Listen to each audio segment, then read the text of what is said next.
बिस्मिल्लाहिर्रहमानिर्रहीम। अस्सलाम वालेकुम नादरीन, आप यूट्यूब चैनल देख रहे हैं, मैं इमरान खान हूँ। नादरीन, सबसे पहले तो रात गए खलीज फ़ारस में एक मरतबा फिर सूरत हाल ख़राब हुई है। अमेरिका और इसराइल ने फ़िज़ाई हमले किए हैं और ईरान ने जवाबी कार्रवाई की है। दोनों जानिब से जो स्टेटमेंट आया वो आपके सामने मैं रख देता हूँ, और जो इलाकाई मीडिया है उसने क्या रिपोर्ट किया वो भी मैं आपके सामने रख देता हूँ। लेकिन एक चीज़ मैं पहले कंफर्म कर दूँ आपको कि ये रात को झड़पें हुई हैं, लेकिन एक स्पेसिफिक टाइम पीरियड के लिए थी। उसके बाद फिर मामला थम गए हैं। लेकिन इस तरह की कोई भी चीज़ खित्ते को दोबारा से जंग में धकेल सकती है, और ये हम सब जानते हैं। और नेतन्याहू अभी तक इस जंग बंदी के ऊपर मुकम्मल तौर पर आमादा नज़र नहीं आता। तो मे भी दोबारा जंग शुरू करने में कोई ना कोई हिकमत अमली हो। बहरहाल इस वक्त जो मुतदाद इतलात आ रही हैं उनके मुताबिक अमरीकी फ़ौज ने जनूबी ईरान में मिज़ाइल लॉन्च करने वाले ठिकानों पर और बारूदी सुरंगें बिछाने की कोशिश करने वाली ईरानी कश्तियों को निशाना बनाया। ये अमरीकी मीडिया कह रहा है। अमरीकी हुकाम के मुताबिक आबना हुरमज़ में बारूदी सुरंगें बिछाने वाली कुछ जो पासदारान इनकलाब की वो कहते हैं जी कश्तियाँ थीं, उन्हें तबाह किया गया, उन्हें निशाना बनाया गया। और उसके साथ ही बंदर अब्बास में ज़मीन से फ़ज़ा में मार करने वाले मिज़ाइल के एक ऐसे ठिकाने को भी हदफ बनाया गया जो अमरीकी जंगी तैयारों को निशाना बना रहा था। दूसरी जानिब ईरान ने जो दावा किया वो ये है कि आज रात बंदर अब्बास के करीब उनकी कश्तियों पर होने वाले हमले में 4 आम माहीगीर हलाक हुए हैं, और मकामी मीडिया ने उन हलाक शुदगान की तस्वीरें भी जारी की हैं। ईरानी माहीगीरों की शहादत का ये दावा अमरीकी रिपोर्ट्स के बिल्कुल बरक्स है, जिनमें कहा गया था कि ये फ़ौजी कश्तियों को निशाना बनाया गया है और ये IRGC की कश्तियाँ थीं और उनके ऊपर अटैक किया गया है। जबकि अल जज़ीरा के रिपोर्टर अली हाशिम वो ये कहते हैं कि उनकी ईरानी सोर्सेज से बात हुई है और वहाँ से जो उन्हें पता चला वो ये है कि बंदर अब्बास के करीब सुनी जाने वाली शदीद फायरिंग का सिलसिला उस वक्त शुरू हुआ जब पासदारान इनकलाब ने समंदर में एक बहरी जहाज को निशाना बनाया, जिसके बाद अमरीकी जंगी तैयारों ने ईरानी फौजी कश्तियों पर हमले किए। ये खबर जो है वो अल जज़ीरा के रिपोर्टर बता रहे हैं। अच्छा, वो ये बताते हैं इस हमले में IRGC बहरिया के कई अहलकार शहीद हो गए हैं, और ज़राए ने उन्हें मज़ीद बताया कि सूरत हाल अब भी नाजुक है और वाक़यात अब भी सामने आ रहे हैं। अच्छा, ये उस वक्त रिपोर्ट हुआ जब हमले हुए थे। तो नादरीन, ये एक झड़पों की सूरत हाल इसको कहा जाएगा। दोनों जानिब से अटैक किया गया। इसमें जो है वो जंगी तैयारे भी इस्तेमाल हुए हैं, इसमें जो है वो ज़मीन से हवा में मार करने वाले रॉकेट्स भी इस्तेमाल हुए हैं, और बहरी फ़ौज भी इस्तेमाल हुई है, और काफ़ी नुकसान हुआ है। अब इस नुकसान के ऊपर ईरान जब तफसीली जवाब देगा तो तब पता चलेगा। वैसे भी ईरान ने हमेशा कहा कि हम जो भी कार्रवाई की जाएगी उसका जवाब ज़रूर देंगे, और ईरान का ट्रैक रिकॉर्ड भी यही है। अब अगर इसमें ईरान का ज़्यादा नुकसान हुआ है तो देखना होगा कि ईरान जवाबी कार्रवाई कैसे करता है। मैं बाकी इंटरनेशनल खबरों की तरफ आता हूँ, लेकिन सबसे पहले पाकिस्तान से मुतालिक एक अहम खबर यह है कि पाकिस्तान के वज़ीर आज़म चीन में मौजूद हैं और उनकी बगल में पाकिस्तान के आर्मी चीफ बैठे हैं। ये कोई जंग नहीं चल रही इस वक्त, पाकिस्तान किसी मुल्क के साथ कोई जंग नहीं लड़ रहा, और पाकिस्तान ने जंग फिलहाल लड़नी भी नहीं है किसी के साथ। अभी अमरीकी सदर चाइना में होकर गए हैं, उनके बाद रूस के सदर चाइना में होकर गए हैं, दोनों के साथ उनका आर्मी चीफ नहीं आया। फिर कुछ अर्सा पहले जो है वो होकर गया था पेड्रो, जो स्पेन के वज़ीर आज़म हैं, उनके साथ भी उनका आर्मी चीफ नहीं आया। ईरानी क़यादत भी आई थी, और ईरानी जो सियासी क़यादत है वो भी पहुंची थी चीन में, लेकिन उनके साथ भी उनका आर्मी चीफ नहीं आया। हमारे पीछे रह जाने की जो एक बड़ी वजह ना वो यही है कि हमारे सियासतदानों को कोई भी फैसला करने से पहले मुल्की मफाद में नहीं देखना होता। उन्होंने ये देखना होता है कि एस्टेब्लिशमेंट का इसमें फ़ायदा है या नहीं है। वो बेचारे सिर्फ एस्टेब्लिशमेंट के मफाद का तहफ़्फ़ुज़ करते रहते हैं और पाकिस्तान का मफाद कहीं और रह जाता है। भारतीय वज़ीर आज़म पूरी दुनिया में जाता है, उसके साथ उसका आर्मी चीफ नहीं होता। वो दुनिया के जिस मुल्क में भी जाता है वो खुद बात करता है, उसके वज़रा बात करते हैं। वो अपने आर्मी चीफ को अपनी बगल में या अपने पहलू में बिठाकर नहीं रखता। यूक्रेन गुज़िश्ता 4 साल से जंग लड़ रहा है, और बहुत ताकतवर मुल्क है रूस जिसके साथ वो जंग लड़ रहा है। जब यूक्रेन का सदर जाता है दुनिया के ममालिक में तो उसकी बगल में भी उसका आर्मी चीफ नहीं होता, हालांकि उसका आर्मी चीफ दुनिया की एक मुश्किल तरीन जंग लड़ रहा है। मगर जब वो ट्रंप को मिलने गया तब भी उसके पहलू में उसका आर्मी चीफ नहीं था। लेकिन हमारे दौरों में तो ऐसा लगता है कि हमारा आर्मी चीफ अपने अर्दली को अपने साथ लेकर आया हुआ है, और वो अर्दली चाहे चीन हो, चाहे अमेरिका हो, चाहे सऊदी अरब हो या अक़वाम मुत्तहिदा हो, हर जगह के ऊपर अपने आका की तारीफ़ें करना नहीं भूलता, हर जगह वो तारीफ़ें करता रहता है। तो फील्ड मार्शल के इन दौरों से पाकिस्तान को मिलता क्या है? देखिए, इससे फील्ड मार्शल को पजीराई मिलती है, वो दुनिया के काम आते हैं, अमेरिका जो उन्हें कहता है वो करते हैं, वो पॉलिसी उसके मुताबिक बदल देते हैं और बहुत सारे ममालिक की डिमांड्स को पूरा करते रहते हैं। क्योंकि इमरान खान साहब सऊदी अरब के साथ दिफाई मुआहदे के हवाले से रिलेक्टेंट थे, लेकिन फील्ड मार्शल ने यह फौरी तौर पर कर दिया। अमेरिका के हवाले से इमरान खान साहब के तहफ़्फ़ुज़ात थे कि हम कोई गुलाम नहीं हैं, उनका एक एब्सोल्युटली नॉट का एक मौक़िफ़ था। फील्ड मार्शल ने वो चीज़ें बदल दी और फिर आप देखें कैसे अमेरिका की सोच बदल गई पाकिस्तान में जमहूरियत के बारे में और पाकिस्तान में सूरत हाल के बारे में। फिर उन्होंने किस तरीके से रजीम चेंज ऑपरेशन पाकिस्तान में करवाया। बहरहाल इन दौरों का पाकिस्तान को कोई फ़ायदा नहीं होता, टके का फ़ायदा नहीं होता। मीडिया पर ज़बरदस्ती झंडे गाड़े जाते हैं, पाकिस्तान को बड़ी कामयाबी मिल गई। भी पाकिस्तान को कामयाबी मिल गई, ना तो आपने कश्मीर फतह किया और ना ही भारत से अपना पानी खुलवा पाए, ना ही दहशतगर्दी ख़त्म कर पाए, ना ही हम अपने हमसायों से ताल्लुकात बेहतर कर पाए, ना ही हमारी मईशत संभली, ना ही बड़े पैमाने पर पाकिस्तान में सरमायाकारी आई, बल्कि उल्टा क्या हुआ, गुर्बत, महंगाई और बेरोज़गारी में इजाफा हो गया। तो पाकिस्तान को क्या फ़ायदा हुआ फील्ड मार्शल के दौरों का? कोई फ़ायदा नहीं हुआ। हाँ, यही चीज़ें अगर आज़ाद तरीके से पाकिस्तानी सियासतदान करें तो पाकिस्तान को बहुत फ़ायदा होगा। हत्ता कि आप ये देख लें कि DGISPR के मुंह से या फील्ड मार्शल साहब के मुंह से फितनतुल खवारिज अल फितनतुल हिंदुस्तान, ये हम रोज़ाना सुनते हैं। बड़ी अच्छी बात है, ये बात करते हैं, लेकिन ये इतनी सी बात भी अमेरिका को नहीं समझा पाए। इतने दौरे किए, अमेरिका की इन्होंने सारी बातें मानी। उनके कहने के ऊपर इसराइल के साथ बैठ गए बोर्ड ऑफ पीस में, उनके कहने के ऊपर तमाम चीज़ें की जैसे उन्होंने चाहा। तो अमेरिका की हर बात मानने के बावजूद अमेरिका को सिर्फ अपनी एक बात नहीं बता पाए कि एक फितनतुल हिंदुस्तान भी है। यानी इंडिया पाकिस्तान के खिलाफ दहशतगर्दी की कार्रवाइयां करवाता है पाकिस्तान के अंदर, यह पाकिस्तान की फौज का ऑफिशियल मौक़िफ़ है। इस मौक़िफ़ के ऊपर अमेरिकन को अभी तक कायल नहीं कर पाए और उनकी हर बात इन्होंने मान ली है। अब अमेरिकी वज़ीर ख़ारजा भारतीय सरजमीन पर खड़े होकर पाकिस्तान से आने वाली दहशतगर्दी को एक हकीकत बता रहा है। उनका स्टेटमेंट है, निकाल के आप पढ़ लें। तो पाकिस्तान का इसमें क्या फ़ायदा हुआ? फ़ायदा सिर्फ इस सिस्टम का है जिसे आसिम मुनीर साहब चला रहे हैं और कुछ सियासी टाउट्स जो हैं वो इसमें सहूलतकारी कर रहे हैं।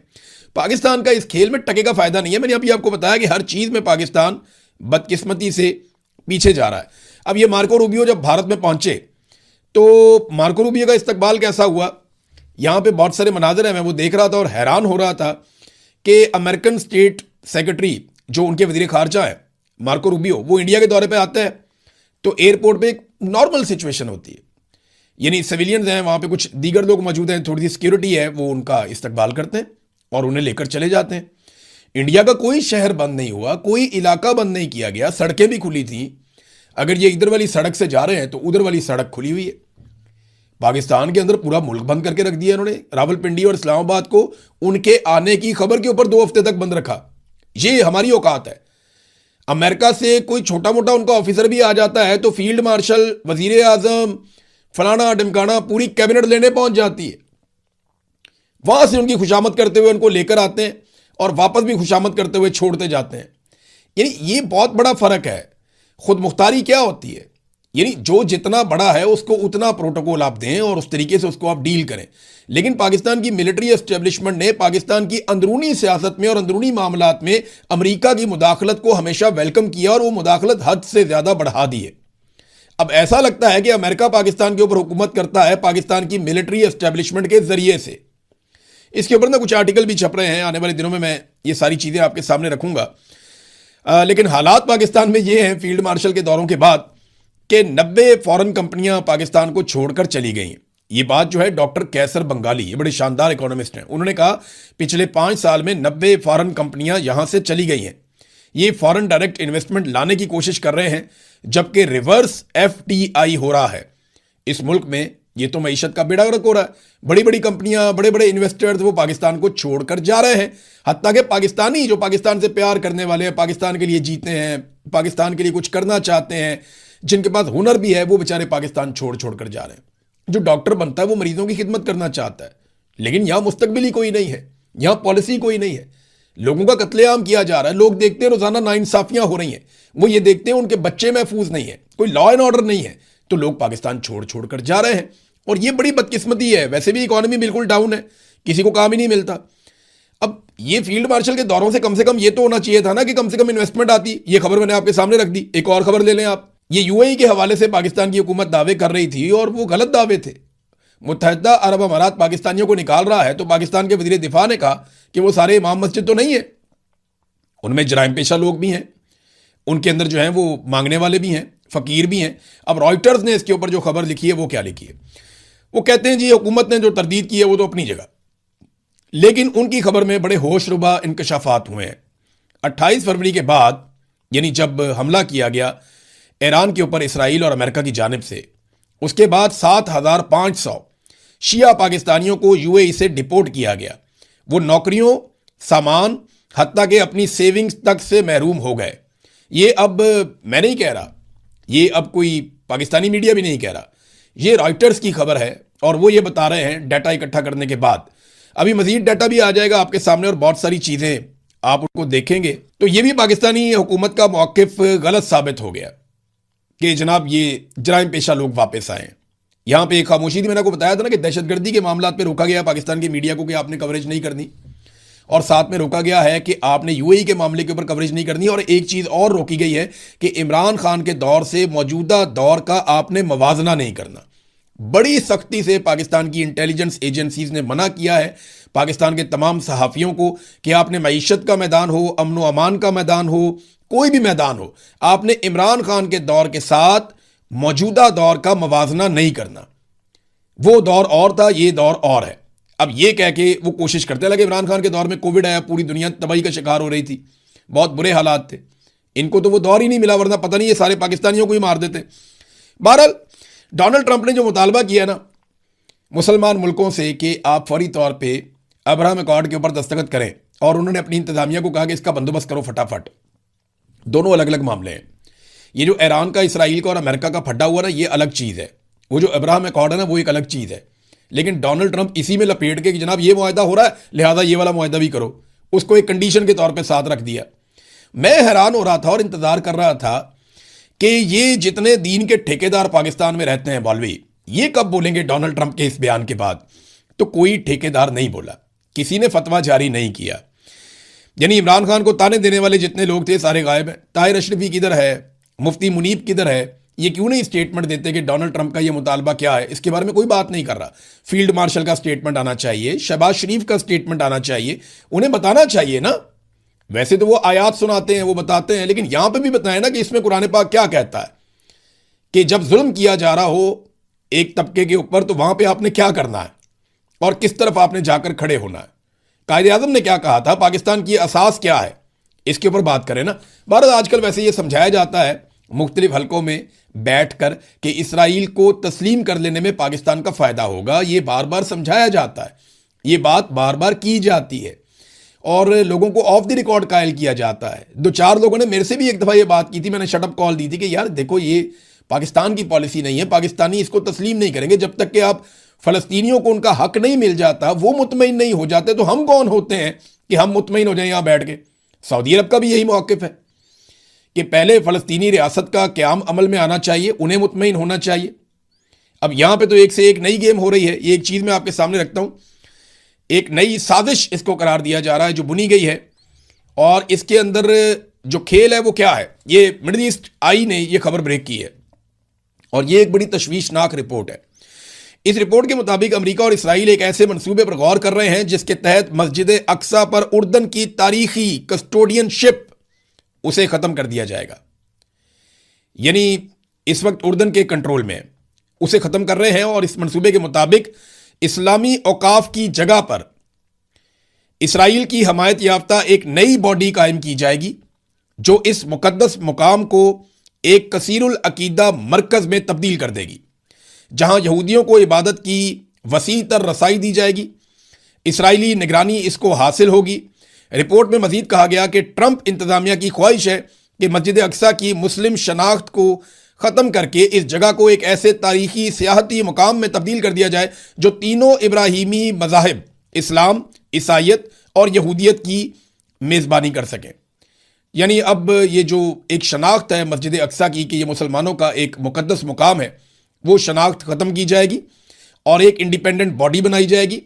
वो बॉडी इसराइल की निगरानी में काम करेगी और इसराइल का तहफ़्फ़ुज़ करेगी और ये एक सियाहती मुकाम में कन्वर्ट हो जाएगा और सबको इजाज़त होगी और वो बॉडी फैसला करेगी कि किसने जाना और किसने नहीं जाना। अब इसके ऊपर बोर्ड ऑफ पीस में कौन आवाज उठाएगा? कौन उठाएगा आवाज? कौन इस पर बात करेगा? क्या पाकिस्तान के फील्ड मार्शल इस पर बात करेंगे, जो बोर्ड ऑफ पीस का हिस्सा है? लेकिन वो तो डोनाल्ड ट्रंप के फेवरेट फील्ड मार्शल हैं, वैसे इसके ऊपर उन्हें बात करनी चाहिए, या हमारे मौलवी कम से कम इस पर बात करें जो दीन के ठेकेदार बनते हैं। नाज़रीन देखें, पाकिस्तान में ना एक जो ताकतवर है ना, उसी को रहने का हक है। मैं आपको एक मिसाल देकर अभी बताता हूं। अगर आप ताकतवर है, आप पाकिस्तान में रह सकते हैं। आपके मिलिट्री एस्टेब्लिशमेंट से अच्छे ताल्लुकात होने चाहिए फौज के साथ, और आपके पास ताकत होनी चाहिए, पुलिस वाले आपके वाकिफ होने चाहिए, अदालत के अंदर जजेस आपके कंट्रोल में होने चाहिए। आप पाकिस्तान में रहें, जो मर्जी करें, आपको कोई कुछ नहीं कह सकता। रूल ऑफ लॉ के साथ आप पाकिस्तान में नहीं रह सकते। शरीफ आदमी का गुजारा ही नहीं है, अपनी इज्जत बचाना वहां पे मुश्किल है। ये हालात पैदा हो गए। इस्लामाबाद हाई कोर्ट ने ऑर्डर जारी कर दिया कि 1 कॉन्स्टिट्यूशनल एवेन्यू के अपार्टमेंट के मालिकान को बेदखल नहीं किया जाएगा। आप अंदाजा करें, जब अमीर आदमी के गिरेबान पे हाथ डला, जब अमीर आदमी को पकड़ा गया और पूछा गया कि इल्लीगल जगह है जनाब, खाली कीजिए, तो हाई कोर्ट बीच में आ जाती है।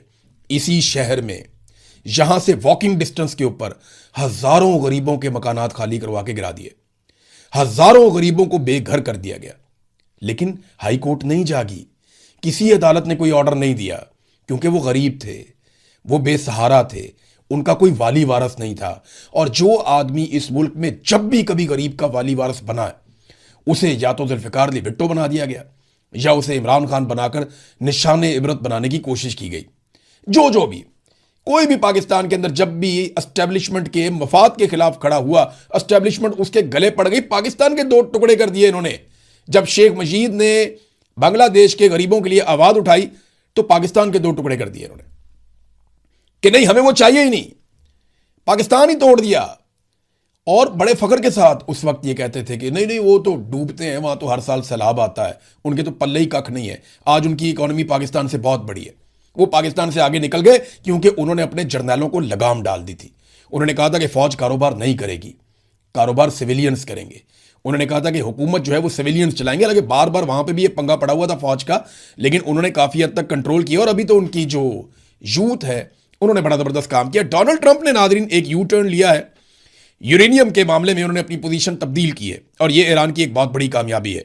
डोनाल्ड ट्रंप ने कहा कि जो यूरेनियम अफसोदा शुदा है, या तो फौरी तौर पर अमेरिका के हवाले किया जाएगा। अब या का लफ्ज आ गया। पहले डोनाल्ड ट्रंप कहता था हर हाल में हमारे हवाले किया जाएगा, अब वो वाली शर्त होगी खत्म।